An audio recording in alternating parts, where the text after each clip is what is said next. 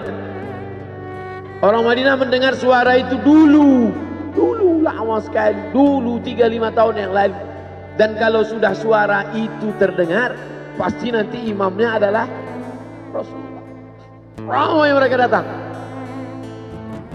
mereka datang. Luar biasa ini azan, kata mereka. Karena kalau sudah azan ini yang pasti nanti imamnya.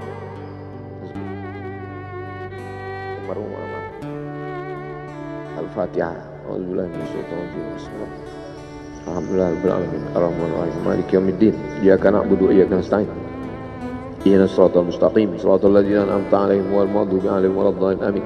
Allahumma ighfir lahu warhamhu wa'afihi wa'fu anhu wa akrim nuzulahu wa wasi' madkhalahu waghsilhu bil ma'i wal thalji wal barad wa naqqihi minal khataaya kama yunqqa ath-thawbul abyadu minad danas wa abdilhu daran khairan min darihi wa ahlan khairan min ahlihi وقه من فتنة القبر وعذاب النار اللهم لا تحرمنا أجره ولا تفتنا بعده واغفر لنا وله ولإخواننا الذين سبقونا بالإيمان ولا تجعل في قلوبنا غلا للذين آمنوا ربنا إنك رؤوف رحيم اللهم اجعل أهله وتلامذته وطلابه من الصابرين الذين إذا أصابتهم مصيبة قالوا إنا لله وإنا إليه راجعون اللهم اجعل أبناءه وبناته من الصالحين والصالحات واحفظهم من كل سوء وشر اللهم اجعل هذا المعهد الذكر معهدا عظيما مباركا تخرج منه الطلاب والطالبات من المجاهدين والمجاهدات في سبيلك بأموالهم وأنفسهم